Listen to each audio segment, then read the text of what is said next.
Get your core battery of practical firearms locked down first, says me, and then worry about the cool esoteric or the cool new Tacti-Cool thing the GunTube Glitterati is pushing this month.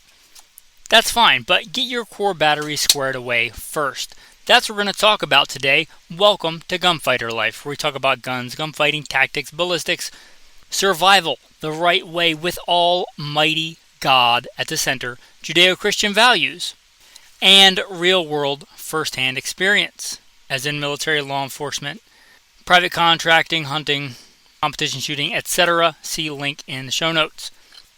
All right, so this, I'm going to throw in a caveat. The title of this podcast is Gunfighter Life - Survival Guns. I know a lot of people may listen to this that aren't into that. That is the qualifier for what I'm talking about. If you just want to collect World War I revolvers, that's great. Welcome. But that's not going to really get you prepared for survival. Not a real practical battery of guns. You could have 500 Nagant revolvers. And I kind of feel bad for you, but if that's what you're into, collecting, Nagant revolvers with different head stamps, rock on, man. If that's what gets you going, that's cool. Not a practical battery. If you're really into collecting AR-15s and you only own AR-15s, good for you, but that's not a core battery. That's not a survival battery. And this is not really to hash out what a core battery is. I've done whole episodes on that. Perhaps I will recast that around the time I put this out. But this is gunfighting guns for survival. So, again, you're welcome, even if you don't own any guns, to listen to this podcast. But I'm talking to people, I hope, in the audience that are into a practical battery for modern survival. I like cool, weird stuff, too. But again, that's after the core battery. And this is not a hard set in stone thing, but a good fighting handgun. A full-sized fighting semi-automatic, probably 9mm, settle down caliber warriors handgun. Have one of those before you worry about the cool 8-shot 357 Magnum. A revolver's cool? Yeah. Is 357 Magnum a cool versatile round? Yes. Can it go toe-to-toe with a modern semi-automatic handgun? No, it can't. Reference published works on revolver versus semi-auto for time. I think revolvers have a place, and they may have a place in a long-term grid-down survival scenario, but you had better have your core battery worked out first. Before you worry about the stuff of the core battery too, I'm going to say part of that is training, professional training, and or competition shooting. You're probably not going to take a lot of professional fighting handgun classes today with a revolver. You might find one, but it's the exception, not the rule. I'm not talking about going to, no offense to your Uncle Jim, Bob, Billy Joe, Three Teeth McGee, who took you to the range one time. I'm talking about a professional that you pay, who doesn't know you, who can give you some tough love if you need it, some encouragement if you need it, a good instructor, relevant experience. That doesn't mean some random cop. That means relevant experience for what you want, and take some good firearms training. That is part of the battery, actually, the skill and the knowledge and the technique. And the purpose of taking training is not to make you an awesome gunfighter in a weekend. That's not going to happen. There's no instructor that can do that, myself included. I'm not even pushing training classes right now, so don't even bother looking me up. The purpose of that is to show you how to train so you can train yourself and become decent. And if you are diligent, perhaps good, or a master of pistol craft. And for that, you're going to want a full-size fighting handgun. Then later, if you're like, I'm going to sacrifice and, give up 30% of my effectiveness, just rough numbers, to carry a compact, or 50% to carry a micro 9, because I want my butt to look good in skinny jeans, you do you. But have a full-size fighting handgun. And fill out the rest of your core battery. The next one I'm going to talk about being and these aren't necessarily in order, but a fighting rifle. Doesn't have to be an AR-15, it could be a Mini 14 or something like it, but a fighting rifle. The AR-15 is probably, if you don't have a good fighting AR-15, maybe consider that. And again, you may decide later that you want to move up to the SCAR-17. It's a great rifle. You may decide, you know what, I'm going to be a Galil Ace kind of guy. Good rifle. You may decide you want to be a PSA Jackal guy. I get it. Cool. But have an AR-15 because, again, take some training. Take some professional training classes. And if you're going to a professional training class, you're probably going to want an AR-15 in 5.56 223. This makes the most sense. It's the most affordable to shoot, just like the 9mm.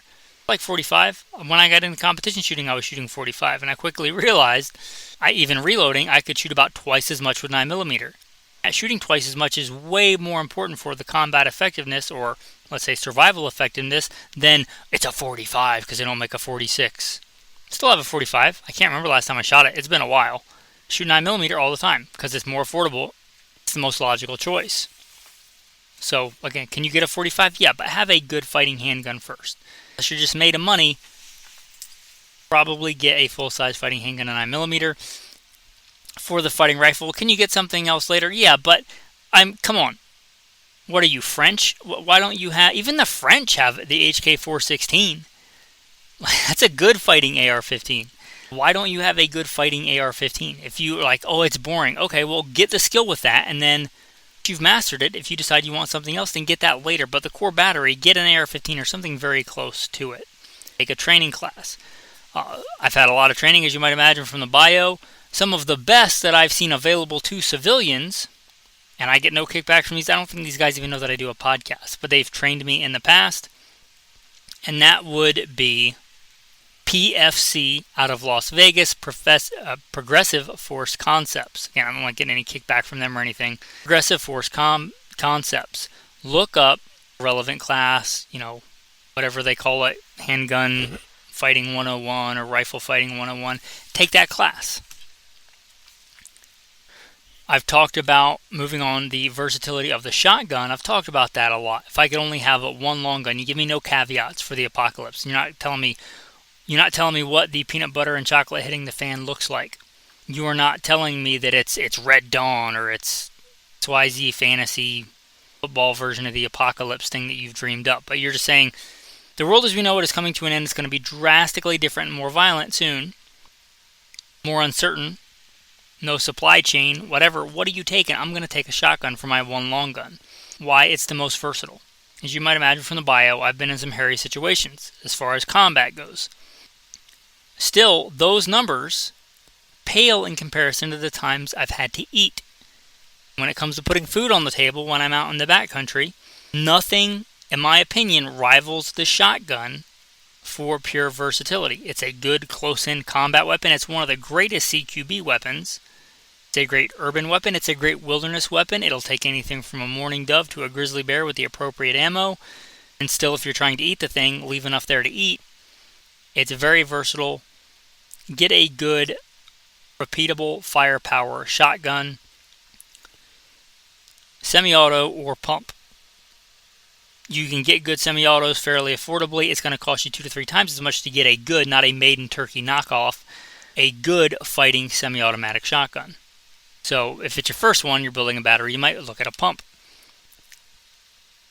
Probably one not one made in Turkey or China. Do your own research on that. Again, this is not to hash out exactly what the best for each battery is. Get it in 12 gauge or get it in 20 gauge, but probably get it in 12 gauge because the ammunition is available and affordable more so than anything else. But if you want a 20, I wouldn't fault you.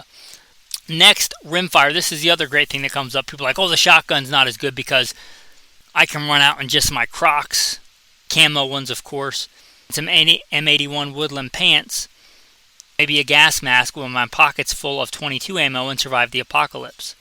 I'm not saying that should be your strategy, but the fact is you can, man portable, probably carry enough ammo to last you the rest of your life. If you already have good marksmanship skills, you avoid conflict, and you use that as part of a supplemental emergency food supplier when your foraging, fishing, trapping has not been successful. A good opportunity presents itself and you're judicious with your shot placement and your opportunities, you could conceivably, in those cargo pants, carry enough ammo to last the rest of your life and be mobile with it. Not only that, I think a .22 rifle first to learn, and after you've taken that professional training class, you find one that offers one in a .22, hone those rifle skills. A lot of that rifle craft, being a rifleman, you can keep sharp with a .22 rifle. I usually don't recommend, I haven't been recommending exact models for this, but a 10-22 is an easy answer for this one. If you want something else, fine, but 10-22. For the same reason, you may also look at a .22 handgun, analogous to your full-size fighting handgun. Other things that should be in your core battery: a shot timer.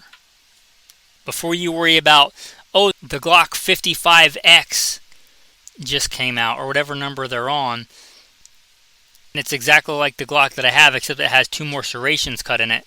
I must have it. Do you have a shot timer? Because part of being an effective gunfighter is accuracy at speed. If you're super accurate, but you've been shot in the face 3 times before you get your gun out, that accuracy is null and void. Likewise, if you get your gun out really fast and pop off 3 rounds and completely miss the dude and you get drilled in the face, that is kind of inconsequential to you. You need speed and accuracy. For that, you need a shot timer. I think part of your core battery should be a shot timer. Part of your core battery should be, for each platform, ammunition to train with and defensive ammunition that shoots point of aim, point of impact.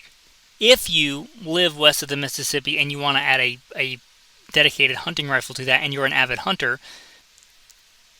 I would say go ahead.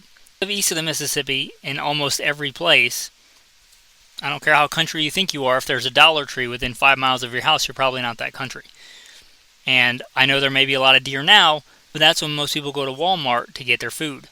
When everybody's starving to death, feeding pregnant does, how long do you have to do that before the deer population goes away? Look what happened to the deer population going all but extinct in large portions of the East Coast during the Great Depression. Look at the population in the Great Depression versus the population now. But, that will be my next pick, especially if you live somewhere west of the Mississippi, west of the Missouri. You want a dedicated hunting rifle where population density is low. I would consider that part of a core battery, but after you have a fighting rifle. Because we mentioned the shotgun. You can hunt with a shotgun. I took my elk this year with a shotgun.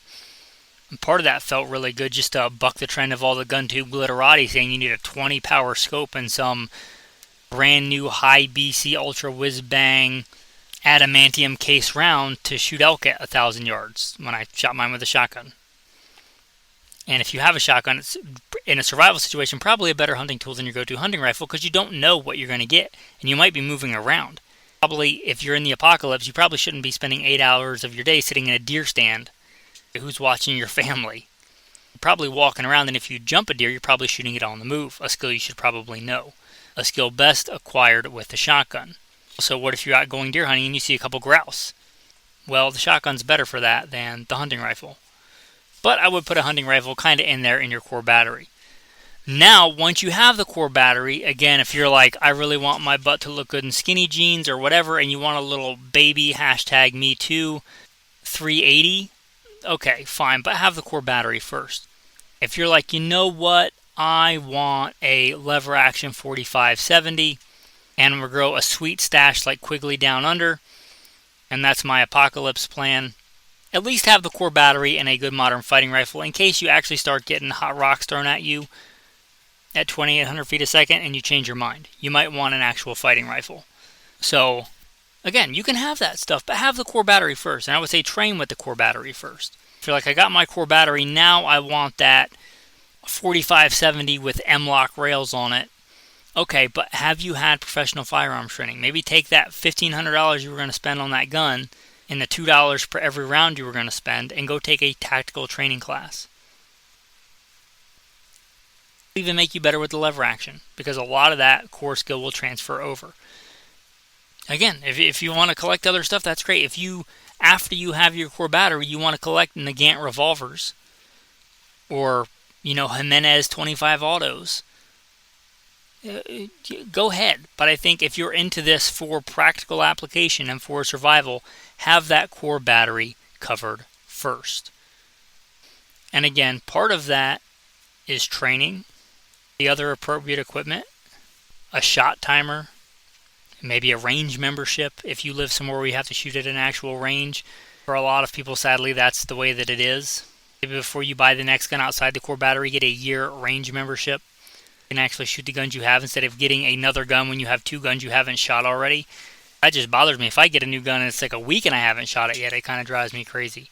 But again, I'm not a gun collector. If you want the cool, really nice over and under 28 gauge for upland bird hunting, that's fantastic. That's a great pastime.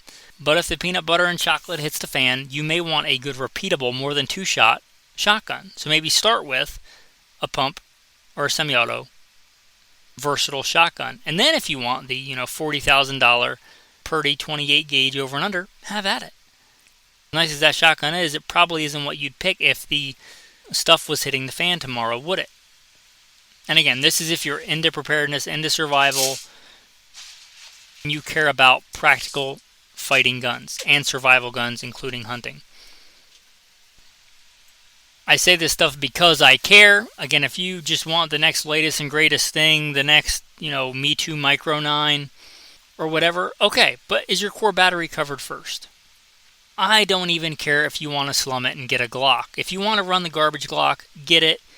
I don't see a practical reason for it in 2025, but if you want one or have to carry one or whatever, get a full-size fighting one.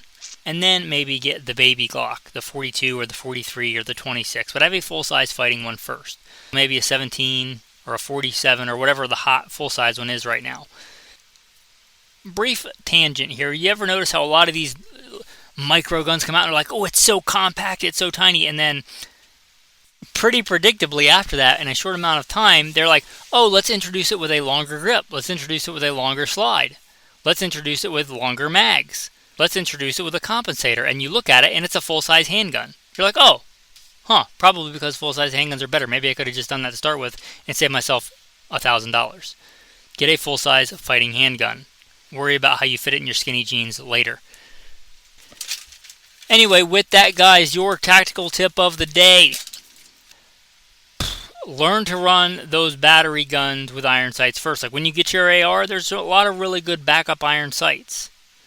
Learn to shoot with the iron sights first. Don't give me the things about you can't see the target anymore. If you're shooting with irons the way you should be, talking about like precision shooting, the target should be blurry anyway. And if your vision is not that good, before you get any guns in your battery, probably update your prescription or whatever it is. But learn to shoot with iron sights first. Same goes with your fighting handgun. Then, if you want to put a red dot on your rifle or a LPVO, or you want to put a red dot on your handgun, I'm all about it. It's a force multiplier. However, what good are backup iron sights on your rifle if you can't shoot with iron sights? Right? Are they just there because you saw them in a movie one time, like the suppressor that's on a gun that you don't need? If they're on there, you should know how to use them. So learn to use those first. And then you can just put if you're running a red dot, you can just slave it to the iron sights. There's a little bit of a learning curve there for sure, but learn to run the iron sights first. You know what makes me want to throw up a little bit? When I see a handgun with a red dot without iron sights on it at all. That makes me sad. So learn to shoot the irons first, then put the optic on there. It is a force multiplier, but again, backup iron sights only work if you can actually run the gun with iron sights. Anyway, with that, guys, thank you for listening. The horse is made ready for the day of battle, but victory rests with the Lord. You could have the coolest Gucci guns in the world. If you don't have God, you don't have anything. Care if you think you're gonna rule the wasteland. You win 100 gunfights and eating the best chicken fried elk steak in the apocalypse, and you die and go to hell, you lost. You missed the point. None of that really matters. Our time here is fleeting. It's but a passing shadow. Remember what's really important. We are called, Jesus says, let he who has no sword sell his cloak and buy one. But that, all the earthly stuff. Naked you came in and naked you're going out. The rich man dies like the poor man and the wise man like the fool. Naked we come in and naked we go out. So remember what's really important. Victory rests with God. Thanks for listening and have a blessed day.